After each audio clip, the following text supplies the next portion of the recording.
नमस्कार दोस्तों, मैं राकेश वर्मा आप सभी का स्वागत करता हूँ आपके अपने परिवार एसएन गुरुकुल पर।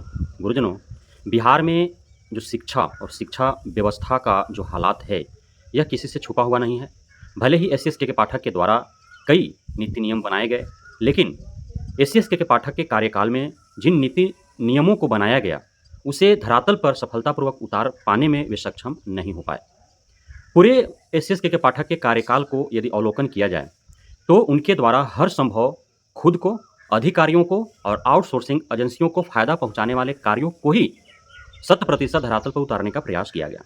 वैसे उनके द्वारा बनाए गए नीति नियम या फिर कार्य योजना, जिससे शिक्षकों को फ़ायदा हो, जिससे छात्रों को फ़ायदा हो, जिससे शिक्षा में सुधार हो, सुदृढ़ीकरण हो, शिक्षा व्यवस्था का हालात बेहतर हो, उस प्रकार के जो योजनाएँ बनाए गए, उसमें ढीलासिली देखने को मिला।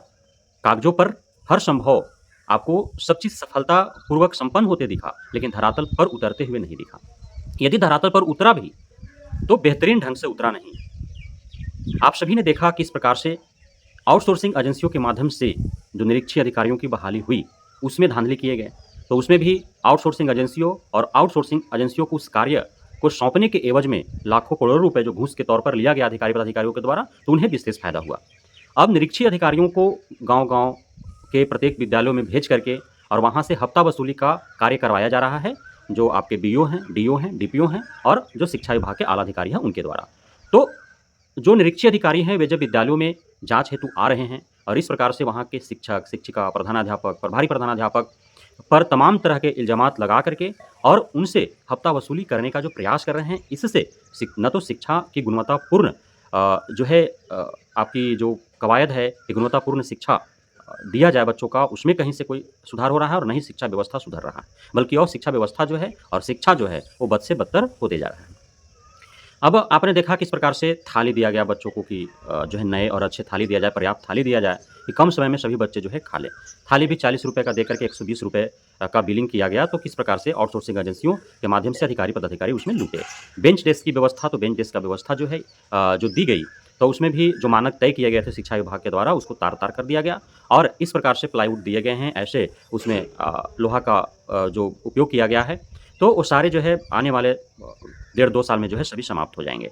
तो उसमें भी 1500 2000 का बेंच डेस्क जो है वो 5-5 हज़ार का बिलिंग करवाया गया।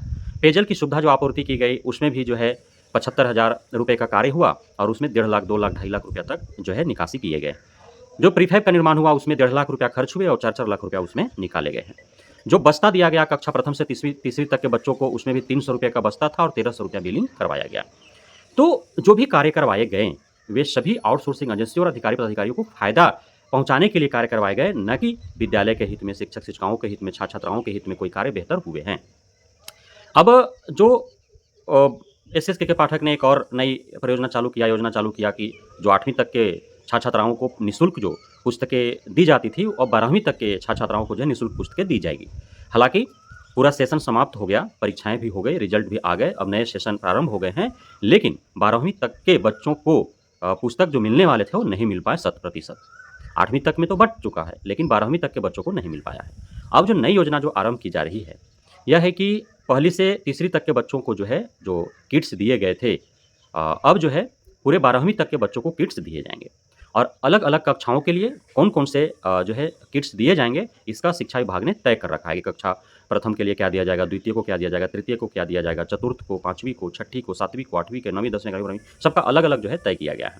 उसमें जो प्राथमिक विद्यालय हैं, कक्षा से प्रथम से 5वीं तक वाले में, उसमें एक बैग दिया जाएगा उनको, पिट्ठू बैग दिया जाएगा, उसमें वाटर बॉटल रहेगा, उसमें पेंसिल बॉक्स रहेगा, पेंसिल दिए जाएँगे, कलर पेंसिल दिए जाएँगे, उनको नोट्स बुक दिया जाएगा। तो ये सारे सामग्री दिए जाएँगे। उसके बाद प्रारंभिक विद्यालय छठा से 8वीं तक है, उसमें जो है ज्योमेट्री बॉक्स एक ऐड कर दिया जाएगा। 9वीं से 12वीं तक के जो हैं उसमें ज्योमेट्री बॉक्स दिए जाएँगे, वाटर बॉटल दिए जाएँगे, एटलस दिया जाएगा, हो सकता है ग्लोब्स दिए जाएँ, ग्लोब पृथ्वी का छोटा रूप ग्लोब जो होता है वो दिया जाए। उनको जो है पेन दिया जाएगा, रिफ़िल दिए जाएँगे। उसके बाद किताबें कुछ दी जाएगी, जीके का बुक दिया जाएगा उनको, स्पोकन्स की बुक्स दिया जाएँगी, अंग्रेजी सीखने के लिए जो है इंग्लिश स्पोकन बुक्स उनको दिए जाएँगे और भी कई सामग्रियाँ उनको दिए जाने हैं, तो इस प्रकार से तय किया गया है। अब इसको धरातल पर उतारने की चुनौती है, वर्तमान में जो अभी पदभार सँभाले हुए हैं एसीएस सिद्धार्थ साहब, इनको अब बहुत बड़ी चुनौती है कि इन सारे योजनाओं को धरातल पर कैसे उतारें। अब एसीएस के पाठक के समय से ही एक योजना चली आ रही है कि बिहार के जो अधिकारी प्राधिकारी हैं उन्हें बंगलौर और चेन्नई भेज करके और वहाँ के जो है 1 हफ्ता का ट्रेनिंग उनको करवाया जा रहा है कि आप जाएँ वहाँ, वहाँ के विद्यालय का हालात क्या है, किस प्रकार से शिक्षा में वहाँ पे सुधार हुए हैं और सुदृढ़ीकरण कितना है, कैसे वहाँ पे शिक्षा व्यवस्था जो है कायम किए गए हैं कि पूरे भारत में दक्षिणी भारत जो है वह शिक्षा में अग्रणी है और हम पिछड़े हुए हैं। तो क्या-क्या भौतिक सुविधाएँ हैं, क्या मूलभूत सुविधाएँ हैं, किस प्रकार से वहाँ जो है शिक्षक-शिक्षिकाएँ पढ़ाते हैं, पढ़ाने का तौर-तरीका क्या है, छात्र-छात्राएँ को जो है शिक्षण प्राप्त करने, प्रदान करने की क्या तौर-तरीका है, तमाम तरह की जो है वहाँ से विद्या हासिल करके जो है और ट्रेनिंग लेकर के आना है और उसको इम्प्लीमेंट करना है आकर के बिहार में। तो ये सारे जो है कवायद शुरू किए गए हैं। अब इसको धरातल पर उतारना है क्योंकि अब वहाँ से अधिकारी आएँगे, कई चरण में अधिकारी गए और आ भी गए, लेकिन कहाँ धरातल पर कुछ उतर पाया। अब उनसे पूछा गया है कि भाई आओ, फिर यहाँ अपने यहाँ के क्या शिक्षा व्यवस्था में कमियाँ हैं, खामियाँ हैं, सरकारी विद्यालयों में छात्र-छात्राओं, शिक्षक-शिक्षिकाओं को लेकर के क्या कुरीतियाँ हैं। तो उन सारे को अवलोकन करके और दोनों को कंबाइन कर इम्प्लीमेंट करो, बताओ कि क्या कुछ आखिर सुधार हो सकते हैं, क्या कमियाँ हैं उन वहाँ के शिक्षा व्यवस्था की अपेक्षा बिहार की शिक्षा व्यवस्था की क्या कमी है। तो ये सारे माँगे गए हैं ब्यौरा जो है जिन भी अधिकारी को वहाँ चेन्नई, बंगलौर भेजा जा रहा है, वहाँ से जो रिटर्निंग आ रहे हैं 1 हफ्ता ट्रेनिंग लेने के बाद उन सारे से पूछा जा रहा है, बोला जा रहा है, माँगा जा रहा है। जहाँ तक हमें लगता है कि जो विद्यालयों में पढ़ाने वाले जो प्रधानाध्यापक या शिक्षक-शिक्षिकाएँ हैं, वे ही बेहतर बिना ट्रेनिंग के आपको बता देंगे कि कौन-कौन से कमी है। हमें जहाँ तक कमी लगता है यदि हमसे पूछा जाए कि क्या कमियाँ हैं और किस किस प्रकार से उसको दूर किया जा सकता है। पहले तो जो छात्र-छात्राओं की उपस्थिति को लेकर के है, तो उपस्थिति को लेकर के उन कमियों को दूर करने की आवश्यकता है। उपस्थिति में साल में 3 ऐसे मौके आते हैं जहाँ पे अत्यधिक छात्र-छात्राएँ अनुपस्थित हो जाते हैं सरकारी विद्यालयों से। धान रोपनी के समय, धान कटनी के समय और रबी फसल कटनी के समय। क्योंकि गाँव देहात में जो है मज़दूर हैं, कृषक मज़दूर हैं, किसान हैं लोग, भूमिहीन हैं लोग, तो उनको जो है इन कार्यों में संलग्न होना पड़ता है और छोटे बच्चे जो होते हैं या बड़े बच्चे जो भी हैं पढ़ने वाले, वो भी अपने माता-पिता के साथ कामों में हाथ बटाते हैं, इस वजह से वे अनुपस्थित हो जाते हैं। तो उस समय थोड़ा-सा लचीलापना होगा। दूसरा चीज़ कि सामान्य तौर पर बच्चों का नामांकन भी नहीं है कुछ बच्चों का, तो नामांकन की कवायद शुरू करनी होगी। अब उपस्थिति और नामांकन को लेकर के जो है वह जन-जन तक जागरूकता फैलाना होगा। सिर्फ़ 3 दिन बच्चा नहीं आया तो उसको फ़ोन करो, 7 दिन बच्चा नहीं आया तो उसको नोटिस भेजो लिखित रूप से और 15 दिन बच्चा नहीं है तो उसको नाम काट दो। ये कार्रवाई कहीं से भी उचित नहीं है। ये कार्रवाई कहीं से भी उचित नहीं है। उस हेतु आपके पास जो मैन पावर है, जो शिक्षक हैं, शिक्षिकाएँ हैं, जो शिक्षकेतर कर्मी है, जो आपका टोला सेवक है, जो तालमी मरकज़ है, जो विकास मित्र है, जो जनप्रतिनिधि हैं चाहे वार्ड सदस्य हो, मुखिया हो, पंचायत समिति हो चाहे नगरीय निकायों में वार्ड कमिश्नर हो, चेयरपर्सन हो, तो इन सारे को महत्वपूर्ण भूमिका निभाना होगा। साथ ही इसमें जो लोकल ट्यूशन कोचिंग जो पढ़ाने वाले लोग हैं, उनको आपको जोड़ना होगा इस मुहिम से, तभी जाकर के वो सफल हो सकता है। उसके बाद आपका एमडीएम में जो गुणवत्तापूर्ण भोजन देने की जो बात है, उसमें जो है काफ़ी हद तक जो है उसमें लापरवाही बरती जाती है। तो उससे जो छात्र-छात्राएँ हैं, उनका पेट तो भर जाता है, लेकिन पोषक तत्व पौष्टिक आहार उनको नहीं मिल पाता है, तो वो कुपोषण का शिकार हो जाते हैं। उनके शरीर में कमज़ोरी होता है, उनको पढ़ने में मन नहीं लगता है, चिड़चिड़ापन होता है। तो एमडीएम के तहत जो भोजन बन रहे हैं, उसमें गुणवत्ता लाने की आवश्यकता है। और उस हेतु जो है आपको रसोइया को टाइट करने की आवश्यकता है। रसोइया को ख़ास करके टाइट करने की आवश्यकता है। रसोइया चाहेंगे तो अवश्य ही इसमें सुधार हो जाएगा, क्योंकि रसोइया लोकल होते हैं और उन्हीं के गाँव के मोहल्ले के बच्चे विद्यालयों में पढ़ने जाते हैं, तो वो चाहेंगे तो इसमें सुधार हो सकता है। बहुत लापरवाहियाँ रसोइया की तरफ से बरती जाती हैं। प्रधानाध्यापक जो है वो घोटाले करने और एमडीएम का पैसा खाने एवं अधिकारी पदाधिकारियों के द्वारा जो विद्यालयों पर दबाव बना करके और प्रत्येक माह हफ्ता वसूली की जाती है, तो इन सारे के कारण जो है चोरी किया जाता है।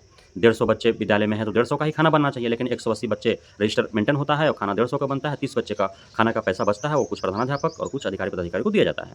सीधी-सी बात है, जब अधिकारी पदाधिकारी घूस माँगेंगे, अब जब घूस उनको 5,000 देना है तो प्रधानाध्यापक 7,000 क्यों नहीं कमाने का प्रयास करेगा? क्योंकि बदनामी वो सह रहा है, पाप वो बटोर रहा है, समाज में जो है वो बदनामी सह रहा है, शिक्षक-शिक्षिकाओं के बीच जो है वो प्रतिष्ठा अपना दाँव पे लगा रहा है। तो फिर क्यों नहीं वो अगला को 5,000 दे रहा है तो 2,000 खुद खाएगा। तो ये जो है एमडीएम का हालात है। उसके बाद पूरे बिहार भर के सभी जितने भी सरकारी विद्यालय हैं, उसका जो फिजिकल कंस्ट्रक्शन जो है, उसका इंफ्रास्ट्रक्चर जो है, उसको काफ़ी मजबूत और बेहतर बनाने की आवश्यकता है कि पर्याप्त कमरे हों, वहाँ पे अलग-अलग जो है छात्र-छात्राओं और शिक्षिकाओं के लिए अलग शौचालय हो, जो छात्र हैं जो शिक्षक हैं उनके लिए अलग शौचालय हो, रसोई घर जो है वो बेहतर हो, हर विद्यालय में जो है पुस्तकालय हों, बेंच डेस्क जो है गुणवत्तापूर्ण हो, थाली उनके पास अच्छे हों, कैंपस हो उनके पास। तो इस तरह व्यवस्था होना चाहिए। जो 9 टू 12 का जो विद्यालय है वहाँ पे ऑडिटोरियम हो, लाइब्रेरी हो वहाँ पे, लैबोरेटरी हो वहाँ पे, पर्याप्त जगह हो और अलग-अलग सेक्शन में बाँट करके जो है वहाँ पे पढ़ाई हो, लेकिन ये सब नहीं है। भौतिक सुविधाएँ ही बिहार में नहीं है, कहाँ? 4-4 5-5 कमरा में जो है हाई स्कूल चल रहे हैं। कहीं शौचालय में जो है प्राथमिक विद्यालय चल रहा है, कहीं मतलब प्राथमिक विद्यालय में शिक्षकों को 4 ही शिक्षक हैं, उनको 4 को बैठने के लिए चेयर नहीं है। तो ये सारे आपको प्रबंधन है आपका जो है कहीं विद्यालय जो है टीन के करकट में चल रहा है, कहीं एस्बेस्टस में चल रहा है, कहीं झोपड़ी में चल रहा है, कहीं जो है किसी के ढाबे में चल रहा है, खुले आसमान के नीचे बाग-बगीचे में चल रहा है, पेड़-पौधे के नीचे चल रहा है। विद्यालयों में पर्याप्त सुविधाएँ नहीं है, बिजली नहीं है, पंखा नहीं है। तो ये सारे जो है भौतिक असुविधाएँ हैं, तो फिर गुणवत्तापूर्ण शिक्षा की आप कल्पना कैसे कर सकते हैं? तो इसमें सुधार करने की आवश्यकता है। उसके बाद शिक्षक-शिक्षिकाओं में जो लापरवाही देखी जा रही है, जो बरती जा रही है, आप लाख आउटसोर्सिंग एजेंसियों के द्वारा बहाल निरीक्षी कर्मियों के माध्यम से जो है विद्यालयों का निरीक्षण करवा रहे हैं, लेकिन धरातल पर आप देखें तो कोई भी सुधार नहीं है। लेट जो जाते थे वो जा रहे हैं, जैसे वो पढ़ाते थे पढ़ा रहे हैं, बहुत कुछ सुधार देखने को नहीं मिला है। तो शिक्षक-शिक्षिकाओं की उपस्थिति कैसे जो है समयबद्ध किया जाए, नियमित किया जाए, निरंतर किया जाए, शिक्षकों को कैसे पंक्चुअल बनाया जाए, इसको हेतु जो है उनके अंदर नैतिकता डालना होगा, इसकी ट्रेनिंग दी जानी चाहिए। लेकिन आप एफएलएन ट्रेनिंग 6 दिन का दे भी रहे हैं, तो वहाँ भी जो है जैसे-तैसे सिर्फ़ 6 दिन किसी तरह से काट करके शिक्षक-शिक्षिकाएँ और आ जा रहे हैं। कोई विशेष उनके अंदर ट्रेनिंग का भाव जा नहीं रहा है, गुण जा नहीं रहा है, तो उसका कोई फ़ायदा हो नहीं रहा है। तो उनके अंदर नैतिकता लाना होगा कि किस प्रकार से वो जो है पंक्चुअल हो और गुणवत्तापूर्ण शिक्षा एवं शिक्षा में सुधार में वो अपना अहम भूमिका दे सकें। उपस्थिति की बात है तो हमें जहाँ तक जानकारी है कि पूरे जितने भी 92-93 हज़ार जो पंचायतें हैं, तो सभी पंचायत मुख्यालय तक जो है लैंडलाइन पहुँच चुका है। तो अब जब पंचायत मुख्यालय तक पहुँच गया है, तो सभी पंचायत के विद्यालयों तक उसे पहुँचा दिया जाए और सभी विद्यालय को डिजिटाइज़ेशन किया जाए, वहाँ पंचिंग व्यवस्था किया जाए जो है उपस्थिति का और हर पीरियड में पंचिंग हो। तो इस प्रकार से व्यवस्था जितना आप आउटसोर्सिंग एजेंसियों के द्वारा बहाल करने, उनको वेतन देने पर जो खर्च कर रहे हैं, उस खर्च को आप इधर डिजिटाइज़ेशन करने में आप खर्च करें, तो शायद काफ़ी अच्छा प्रभाव देखने को मिल सकता है।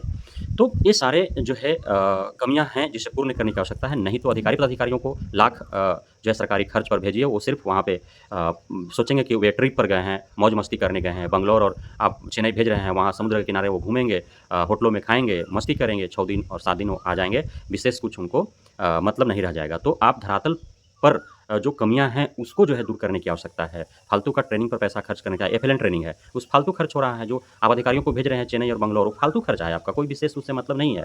जो आप भर्ती के बाद जो ट्रेनिंग करवा रहे हैं बीपीएससी टीआरई 1 और टीआरई 2 के नवनियुक्त शिक्षक-शिक्षिकाओं को जो ट्रेनिंग आपने दिया, वो फालतू का ट्रेनिंग गया, उस ट्रेनिंग का कोई मायने नहीं निकल गया। फिर मिशन दक्ष और विशेष कक्षाओं का आयोजन जो हो रहा है, उसको जो है दूसरे तरीके से धरातल पर उतारने की आवश्यकता है। जो आप सरकारी शिक्षक-शिक्षिकाओं को जो अतिरिक्त कार्यभार दे करके और उनसे जो मिशन दक्ष के में नामांकित बच्चों का, विशेष कक्षा में नामांकित बच्चों का जो आप पठन-पाठन का कार्य करवा रहे हैं, तो उससे बेहतर होता कि जितने भी प्रशिक्षु शिक्षक हैं, प्रशिक्षु शिक्षक का मतलब जो टीचर ट्रेनिंग कर रहे हैं, चाहे वो डीएलएड कर रहे हैं, बीएड कर रहे हों, तो उनको जो है इस मुहिम से जोड़ने की आवश्यकता है। उनके लिए एक स्टाइपेंड तय कीजिए कि पर मंथ 1000 देंगे या पर दिन पर डे ₹100 देंगे, आप स्टाइपेंड तय कीजिए और उन्हीं को जो है मिशन दक्ष और विशेष कक्षाओं के तहत नामांकित बच्चों को पढ़ाने के लिए जो है आप उनसे आग्रह कीजिए, उनको इस मुहिम से जोड़िए। तब जा कर के जो है एक चूँकि ट्रेनिंग पीरियड में ही यदि 2 घंटा भी वो बच्चों को देता है, प्रत्येक जो बीएड डीएलएड कर रहा है, जो टीचर ट्रेनिंग ले रहा है, तो प्रारंभ से ही उसके अंदर जो है बच्चों से घुलने-मिलने, बच्चों के हाव-भाव समझने, बच्चों के इमोशन को जानने, किस प्रकार से हैंडल करना है, कैसे बच्चों को पढ़ाना है, तो वो जो है इसमें सक्षम हो पाएगा। कमज़ोर बच्चों को ही उसको प्रारंभ से ही दिया जाए, तो बच्चों को झेलने की उसको आदत हो जाएगी। तो इस प्रकार से यदि मुहिम तैयार किया जाए, तब जाकर के जो है बिहार में के शिक्षा में सुधार होगा, बिहार का शिक्षा व्यवस्था जो है सुदृढ़ हो पाएगा। अन्यथा एक कागज़ों पर चाहे जितना भी आप प्लानिंग कर लीजिए, आप जितना भी अधिकारी पदाधिकारी शिक्षक-शिक्षिकाओं का ट्रेनिंग जो है कहीं दूसरे जगह भेज करके करवा लीजिए, कहीं से भी कुछ भी इम्प्लीमेंटेशन नहीं होने वाला है, ना तो शिक्षा में सुधार होने वाला है, ना शिक्षा व्यवस्था का सुदृढ़ीकरण होने वाला है। यह मैं आपको 100% लिख करके दावे के साथ दे देता हूँ। तो एसीएस सिद्धार्थ के पास इन सारे कार्यों को धरातल पर उतारने की बहुत बड़ी चुनौती है, तो मैं आग्रह करूँगा कि आप जैसे नेक, ईमानदार, मेहनती और अनुभवी अधिकारी के रहते यदि शिक्षा में सुधार नहीं होता है, शिक्षा व्यवस्था में सुदृढ़ीकरण नहीं होता है, तो फिर जो है दशकों बीत जाएँगे, बिहार का जो शिक्षकेतर पिछड़ापन जो है शैक्षणिक पिछड़ापन जो है वो इसी तरह से कायम हो रहेगा और बल्कि गर्त में चला जाएगा और इसको उभरने में जो है दशकों लग जाएँगे। बहुत-बहुत धन्यवाद आप सभी साथियों का हमारे साथ जुड़े रहने के लिए, बने रहने के लिए, इतना प्यार देने के लिए, हम पे भरोसा बनाए रखने के लिए। जय हिंद।